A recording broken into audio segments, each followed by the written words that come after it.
Eta gaurkoan beste kolaboratzaile batekin egoteko aukera izanen dugu, Patxi Urrutiarekin gaurkotasuneko gaiak landuko ditugu, beti bezala. Arratsalde on, Patxi? Baita zuri ere. Zer moduz? Oso ongi. Pasa dituzu oporrak eta ongi. Denak ongi. gustora. Gaur amai urtik torri naiz, eta Kristin demora egiten zuen bai. Oso ongi, bai, bihar esan dute gainera eguraldia aldatu egin behar dela, beraz gaur aprobetxatu, ez? Hola, xenda. Oso ongi, bueno, atzo Frantzian hauteskundeak izan zituzten eta emaitzak esanguratsuak, ez? Zer nolako analisia egiten duzu? Bueno, nola inkestek aurretik ja ibiliek ziren hor inguru hortan erranez puntu gutxiren barruan egongo zirela lehenbiziko lauak eta nik uste dut, emaitzak egiegi zutela harritu ez Frantziako gehiengoa, ez da bertzea errealdetakoa ere, ez? Hor zenbait gauz, nik uste dut azpimarratu beharko dela Macronen garaipena, orain arte partidorik eta dusik gabe zegoen norbait, eta aprobetxatu ditu zauden ursuneak, eta krisi egoera inor baino beki aprobetxatu dut, hori derrendela bitartez bildu ditu botu horiek, eta nik uste dut garaipena berea izan dela gaurkoan. Nik uste dut hor Le Penek erkatsa handia egin duela aurrera atzera pauso handi bat izan dela Le Penerako, bi arrazoen batengatik, bi arrazoengatik, alde batetik lehenengo indarra izan behar zuela, ja inkestak gehienetan agertzen zen, ez du lortu, eta bigarrena da, oraikoan denak bere alde izakita esperimentu lortu, urrengoetan ere oso ilun dauka. Nik uste dut horrek porrot historikoa izan duela, nahiz eta emaitzak onak izan, bigarren txandara pastu, baina berak espero zuena eta berak behar zuena baino askoz ere gutxiago izan du eta gibeletik gelditu da. Moralki ez da lehenengo indarri izan, alternatiboki ez du inolako aukerarik presidente izateko, eta hurrengo hauteskundeetan ere arazo berdintsuak arkoiteko ditu, zeren gehiengo bertze talde gehienek alde egingo dute. Gero, harrigarria da, Frantzian erabiltzen den gai batez, hau Le Pen. Nik uste dut bai Sarkozy azkeneko boladan, eta bai Sarkozyn partidokoak ere, gero eta gehiago hurbildu direla Le Penen gana horko botoak kentzeko. Horrengatik, mamua ez da, hain mamua hauek hainbertzen mamu horretara hurbiltzen direnean. Horrek irakusten du, ez dela doikabezaren gatik, etorkinen inguruan, erreformaren inguruan, eta horrelako gai potoloetan, erabat ados egon dire edo Europaren inguruan, totanen inguruan hor desberdintasuna badaude, baina zenbait gai importantetan, eguneroko gaietan, gero eta hurbilago daude etorkinen inguruan, adibidez egiten duten diskursoa eta daukaten filosofia, hori denare hor dago. Horrengatik, beste puntu bat azpimarratu nahiko nuena, Euskal Herrian, Ipar Euskal Herrian gertatutakoa, bertzean Le Penek 24 lortu balin bedo 23 ez da izan bat, hemen 12 jauksi da, hemen badago ez dakit ikuspuntu politiko bat askoz ere demokratikoago, beste modu batekoa, eta eskun muturrei baztertu nahi duena. Hemen geren esperientzia politiko propioa egiten ari gara azken boladan Ipar Euskal Herrian, eta nik uste dut hori ere, erabat azpimarratzekoa eta laudatzekoa ere badela. Uste dut hauek dizaten daitezkela, badago bertze gauza bat ere, hemen inon aipatzen ez dena, baina nik aipatu eta azpimarratu nahi dudana da, Frantzia bezala azken boladan eraman duen jarrera gehien bat internazionala hirugarren munduko herria egin. Hemen terrorismoa bomen da Frantzian eta 300 hildako bomen dira. Hoi erraten dute beraiek. Nik galdera bat egiten dut. Zenbat egunka libiar hildituzte Frantziako abioitik botatako bombak. Zenbat erahildako izan dire Sirian Frantziak eramandako eta antolatutako eta botatako bomben ondorioz. Hemen ari gara diskurso bat egiten, nola ezkerra galdu duen Frantzia, baina nork erran dezake gaurko presidentia ezkerra denak hirugarren munduarekin izan duen jarrera aztertzen balin badugu. Nik uste dut horiek ere denak galdera horiek egin beharra dire, oso txobinistak dire, frantsesak oso txobinistak izan dira hauteskunde hauetan, baina beraiek uste dute munduaren erdian, lehen kolonia ziren herrialde guztietan beraiek nahi duten egiten aldutela, eta hoi ez da hauteskundetan, ez da inon ere sumatu. Inor, bakarrik pulu atra da zerbait fuerte jotzen hauen kontra, baina ez da alako gauza rarorik gertatu, guziko dugu zepasten den, nik uste dut hor elementu asko badaudela, alde batetik isildakoak, beraiek egiten duten terrorismoen inguruan, beste batzuk kontutan hartzeko ere, nork eta zuek egin zuen lan erreforma Frantzian, eta, horrelako gauza honiz badaude. Hemen inork ez du izitu behar hasi baino lehen, ikusiz bakotxean nola kudeatzen duen, eta gainera kontutan eduki behar dugu Le Penek aurrera egiteko aukera oso gutxi dituela. Lehenago izan dugu honen inguruko elkarrizketa bat, eta komentatzen genuen, ez? Krisi garaian badirudi bai eskuin muturreko eta bai ezker muturreko alderdiek agian hartzen dutela botere gehiago. Igual Frantzaren kasuan, ikusi da eskuinak hartu dela eskoz ere botere gehiago, baina... Nik uste dut zoritxarrez gertatzen dela bakarrik horren alde bat. Hau da, krisi egoeran eskuin muturra igotzen da. Ezker muturra igual ez hainbertze, zeren eta eskuin muturrak bere oinarria horri izaten du. Eta hemen beti jartzen den adibidea da Hitlerrena. Hitlerrek langileen botoekin atrozen presidente Alemanian, ez? Zer gertatzen da? Gertatzen da, langileek, sindikatuak ikusten dutenean gizartea erabat beraien interesen kontra dagoela eta gutxi batzun aberasteko beraien lan baldintzak, bizi baldintzak denak okertu egiten direla, orduen nolabait ere asertzen dire eta diskursoa erradikal bat duenaren alde egiten dute. Bakarrik eskuinak badaki zertarako duen, ematen die podorea aberatsei eta instituzioei ezkerretik balin badire berriz kaleari eta beraien borrokari bakarrik ematen diote babesa, azken finean politika munduan beste modu batera jokatzen delako, ez? Baina bai, nik uste dut arrazoi edako zoleran duzunean, gehien bat eskuin muturrekoari buruz ari garenean, hori bertan atzo boto kontaketare egin zutenan, ez da inongo herri txiki batean, iparraldean, langile herri batean, non gainera hauek zaukaten, Le Penek zeukan alkatetza, Le Pen taldeko batek zeukan alkatetza, ez? Bestalde, Espainiari begira, azkeneko aste honetan, azenolako lurrikara berriz ere iruzurraren arira, ez? Berriz ere PP alderdian, zeitzen bat atxiloketa izan diren, zenolako analisia egin duzu honen inguruan? Oso gertakizun handiak pastu dire. Alde batetik jakin dugu, molaren gorpuzkinak eraman dituztela eta ohore militarrekin eta militarrek eraman dutela abioi militar batean eta ze gauzak egin dituzte Nafarroko erailtzaile nagusiaren oroimen zenolako omenaldiak egin diuzkaten horrelako personari, zengatik unena izan zen ikaragarri unek agindu zuen Nafarroan hilbihartzela alikete gehien jendea lehenbiziko momentutik ongi ikeatzeko.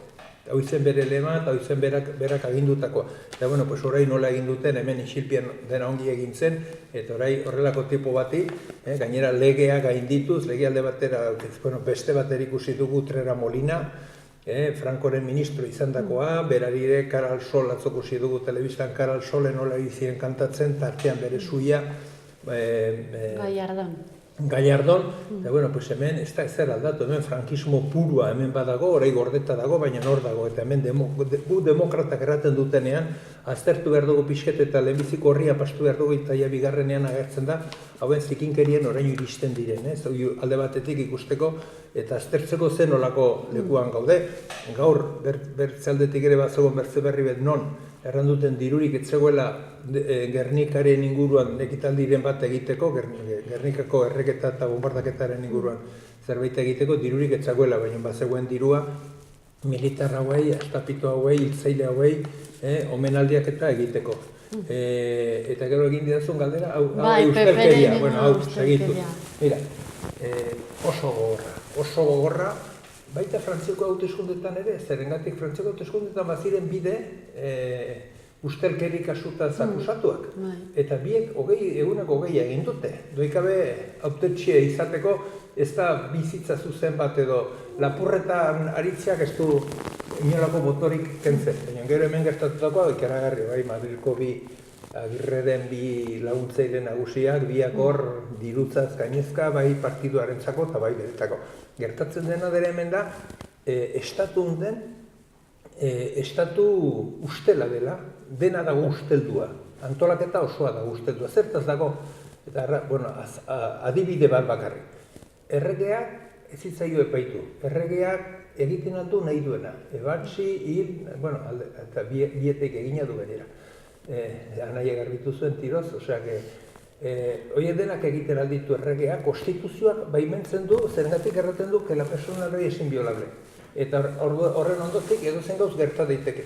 Horai, jefeak horrelakoak egiten alba ditu, nola ez dituzte egiten alko gainerakoak. Eta, klaro, hori ikusi dugu hor, bueno, peperekin gertatutakoa.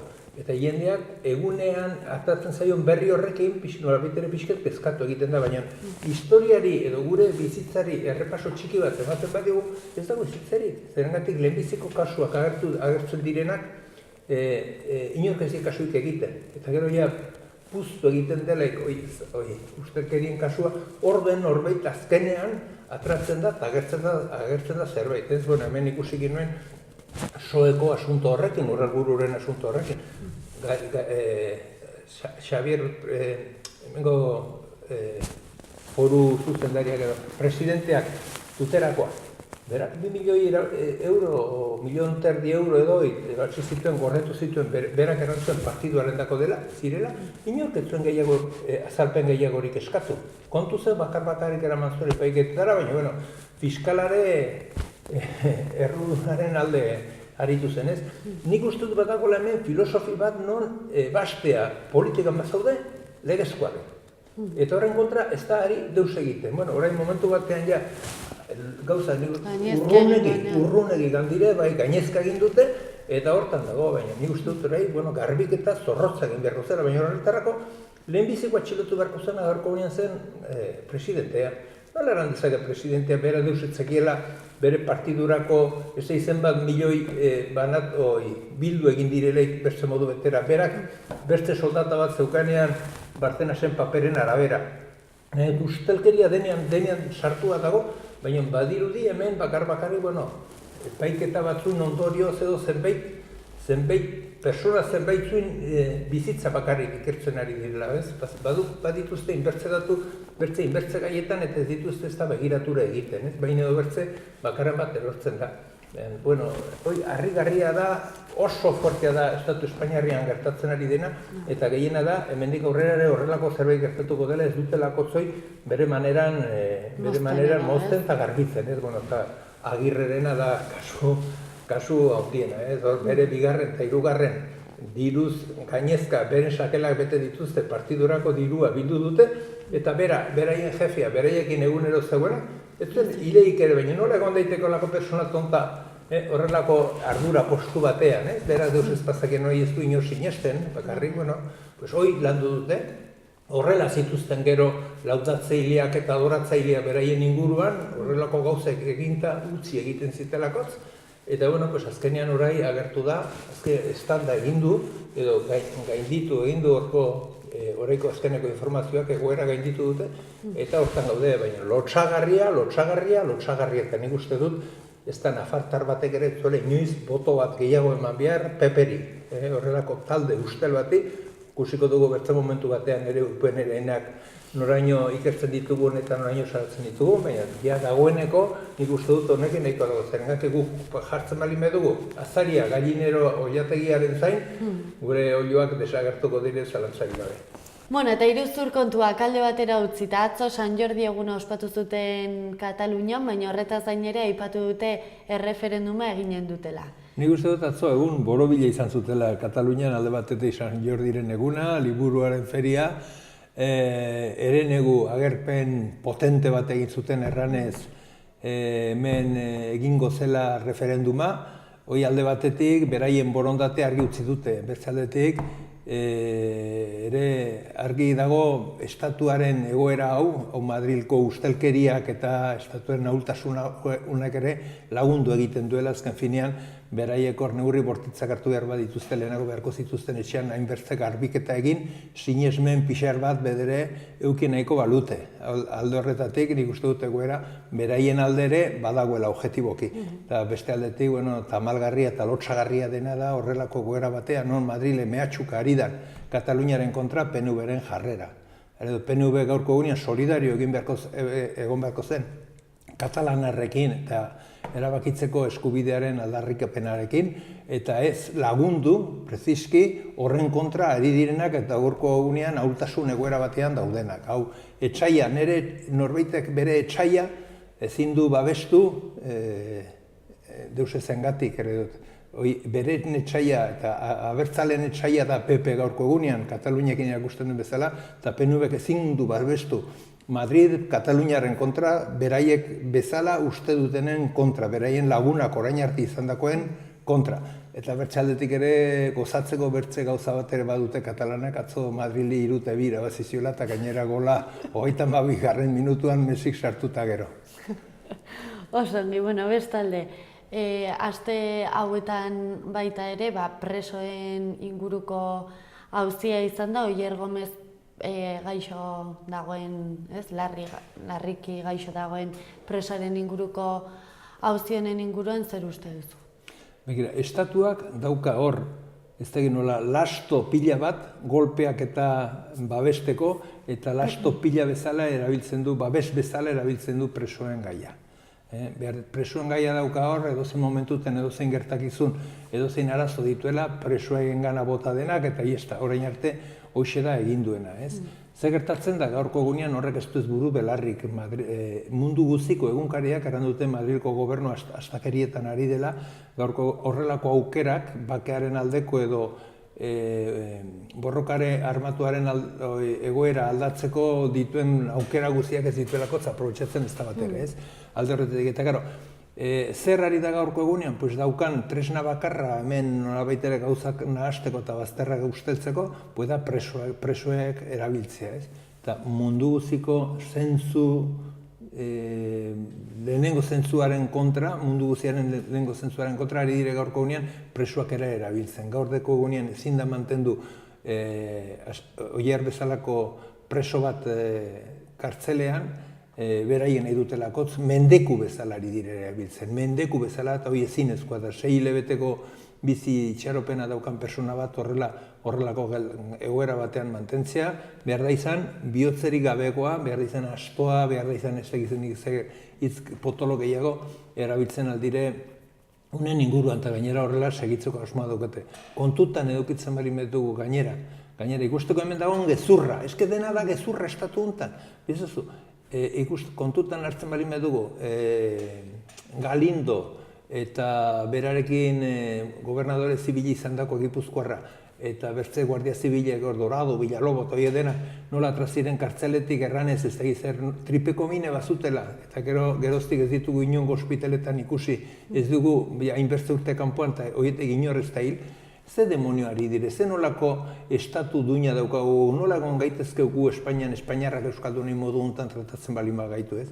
Nik uste dut egoera oso larria dela eta honena ere oraindik ez da, Oierrena ere oraindik ez da gainditu, zergatik badirudi bertze bi estradizio eskara dituela bai Espainiakoak eta bai Portugalekoak eta oraindik ere trabak segitzeko aukera badaukatela. Lotsagarria eta lotsagarria ezinezkoa da bertze hitzik erabiltzea. Mendeku, eta horrek ez du ez buruik ez belarrik gizarte duin, gizarte demokratiko batean. Nafarroari begira, PP alderdiak proposamen bat egin die, bai UPN eta PSN-eri ez, koalizio bat egin alizateko eta aldaketaren aurka joateko edo ez, boterea berriz ere eskuratzeko. Nik uste dut hemen krisi egoera bat dagoela, alde batetik PP desagertzear dago Nafarroan, oso ahul dago, Iruñeko udalean ez du inor, parlamentuan bi, eta Andreoi gehien bat horrari da beti, bere burua gertu nahirik UPN-erekin konparatzeko eta hortik botuak ebasteko. Alde batetik, zue bertzaldetik oso garrantzi gutxi du, lehen beti UPN-eren laguna zen, orduan bazituzten beraiek ere kazoakin biltzeko aukerak, bazituzten kudeatzen zituzten eremuak, baina orai hoi ere galdu dute, eta PPek nola gauza hondik ez duen ikusten momentuz behintzat, eta nola UPN-eren ahultasuna ere ikaragarria da, galdu du gobernua, ez du proposamen bat gehiago egiten, bakarrik ikurra eta euskararekin horren inguruan diskurso bat egiten, baina etorkizun ekonomikoari buruz nondi jo beharko zuen industrializatzea nekazalgoari buruz, ez du dirreteko bai, gero bai urtegia hor komisioa kobratzeko, hoi beharrezkoa dute, ez? Kusik dugu gainera hemen ere Nafarroko kutxarekin zer egin dute, norai olakoak egiteko ez dituzte, ez?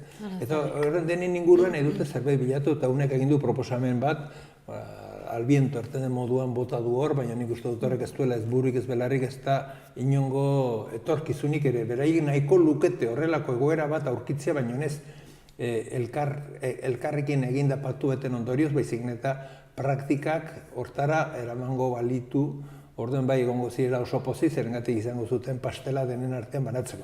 Nik uste dut PPR, hor agertzeko norabait eta prensan agertzeko, eta egin duela horrelako proposamen bat jakinez, gaurko egunean, hoi ezinezkoa dela baita beraientzat ere. Pastela hitz egiten, haze pastela ere Nafarroarentzat ez Madrilen egin beharreko konbenioaren inguruan. Eske hemen badago gauza bat eta oso kezkagarria dena, zeren Nafarroko teknikariak azterketa bat egin dute eta azterketa horren inguruan, beraiek erraten dute Nafarroak Madrili ordaindu beharko ziola gaurko legealdia dagoen moduan, 340 milioi. Eta hasi diren negoziatzen 480 milioien inguruan. Baina gure teknikariak erran balin badute, hoi dela hola, eta karo, honen inguruan isiltasuna da nagusi. Ez dakigu zer ari den gertatzen, eta nik uste dut beti negoziazio bat aurrera eman nahi duzunean, egin behar duzun lehendabiziko gauza, da zure ingurukoa edo zure konbenio horrek eragina izango dioten jendeei, beraien gana behar duzu, beraien babesa lortzeko eta beraien mobilizazio ere bai behar bada ez. Hemen ez da horrelakorik gertatzen ari, dakiguna da gauzak ez direla argi, eta gainera beldurra dugure galduan arituko garela. Zerengatik, bai batean balime dago Madrid eta Navarra azkenien zartaina Madrile manejatzen du. Eta horretarako gizartia hemen gaude, gure aldarrikapenak eta gure eskubideak ere defendatzeko eta uste dut hor, akaso bat badagoela. Eta orai, pensatzazuz de diferentzia dauden, errendatzut, 340 milioiko ordainketa egin beharko genuela Madrili, hemengo gure teknikarien, ogasunako teknikarien alabera. Eta badago berze zifra bat ere, horra agertu dena 480-koa, eta hemen dagoen diferentzia handia da. Eta lehenguan adierazpen batzuk egin zituenean ekonomia arloko arduradunak, jipitu inoa du izena, ez da inoa du izena, Montorok erantzuen 600 gehiago bertzuela ordaindu ez. Horietak egin bertze dire gainera Madrile duen zorra ordaintzeko. Gu ari gara ordaintzen Madrilen, Estatu Espainiarrako gobernuak egindako gara dut. Hauek ebatsitakoa gu ari gara orai ordaintzen, aurrekontu horietan eta gauz horietan. Nik uste dut hemen, gainera Parlamentu Sozial deitzen den talde batek deitu du datorren ostegunean ez astunteko beziken orokorrean, ogasunaren aurrean konzentraziotxo bat egitera, azalpenak eskatzeko ze demonio gertatzen ari den konbenionekin. Konbenio hau guri dagokigu, guk pairatuko dugu edo guk disfrutatuko dugu, eta horregatik guk jakin nahi dugu eta guk lagundu nahi dugu gure negoziatzaileak hor balin badaude, geren mobilizazioarekin, geren txaloekin, baina hau garbi utzi behar dugu, gu ez gara hemen ari lanean, ez da politikoki, ez da personalki ere Madrila beresteko, gu ari gara gu Nafarren artean, gure ontasunak ongi banatu eta askoz ere hobe bizitzeko egunetik egunera. Noski baietz. Bukatzeko aste honetan bertan, 80. urteurrena beteko da, Gernika bombardatu zutenetik, apirilaren 27an, ez, ostegun honetan. Bai, biktimen inguruan solasaun hitz egiten da hemen, gehien bat eskuineko kazetetan, erranez, violentzia edo pairatu dutena, behabestu behar direla eta errespetu izan behar zela. Eta hemen daukagu Gernika bezalako egoera ikaragarri bat, gainera munduan lehenengo aldiz gertatu zena, 12.000 persona zeuzkan herriak egun hortan merkatua zenez, eta Txaldeko Iruetan Obiet Bazkalondoan, gainetik bombardak, eta gainerez bombardatu bakarrik zu ere eman zioten, dena ongi kalkulatua, dena ongi pensatu azken egun hauetan agertu den bezala, dena ongi zeukaten herri bat sakrifikatzeko eta gehien bat gerorakore praktikak gehien zituzten ikusteko nola eta zer gertaziteken horrelako ekintza baten ondoren. Eta badaude zenbait gauza ere ikaragarria direnak, eta hauek historian gainera ez ditu aski garbitu, eta oraindik ere bultzatu egin behar ditugu, Gernikako seme kutsuna egin zuten Franco. Osea, herri bat desegin zuena, egin zuten herri hortako seme kutxuna, txukuna. Hoiek, eta hoien ondorioak, ari zaizkigu guri erraten, violentuak garela, ez da gizar garela, guk ez dugula respetatzen, guk ez garela demokratak, eta beraiek hor dabiltza, ikusi dugun bezala orai egun hauetan, hor daude gorde-gordeak, eta momentu atratzen denean, berehala altxatzen dute burua aurrera ateratzeko. Estatuak, gaur gobernuak ez du inolako omenaldirik prestatu Gernikan gertatutakoa gogoratzeko nahiz eta 80. urtea izan, dirurik ez dutelakotz. Baina inbertze erdi sekta dauden hoien inguruan eta hoiendako beti badago nahi duten dirua eta gehiago zerengatik bertzea zetzien hola mugitzen diren bezala mugitzen alko, ez? Nik uste dut tamalgarria dela eta Elgetako bombardaketare bai, oraintxe ari nintzen zuten heldu nintzenean irratian ari nintzen Eibarko bombardaketak, gainera Mikel Gallastegi pilotari famatua, oso oberenetariko bat kontari ari zagoela eta buruan oso argi duena. Horrelako hainbertze gauz baditugu guk ezagutzen ez ditugunak eta oraindik horiek denak gure memorian, gure relatoan oraindik sartzekoak daudenak eta horiek argitu behar dituguna. Bertzena sortzen zaizkigu, sortzen zaizkigun Madrilko ustelkeria, sortzen zaizkiguren Utreraren eusketak, Molarenak ere, eta horrelako gauzak faxistei, ofizialki faxistei bakarrik hemen omentzen zaie zertaz, faxismoa dutelakoz beraie barrua sartua. Eta gu faxismo hori hortik gizartetik eta gizarteteko persona guztietik baztertzen ez badugu, berriz ere horrelako gauzak egiteko prest egongo direla, ez dago inolako zalantzarik nahiz eta gaur itxuraz hor demokraziaz hitza erabiltzen duten, baina gero praktika aukera dutenean erabat kontrakoa egiten duten. Oso, Patxi, mila esker, oso interesgarria beti bezala kontatzen diguzuna eta ondo izan. Bale, mila esker, zu eta oso gustora ditu naizela, adierazi nahi dut, bai. Mila esker.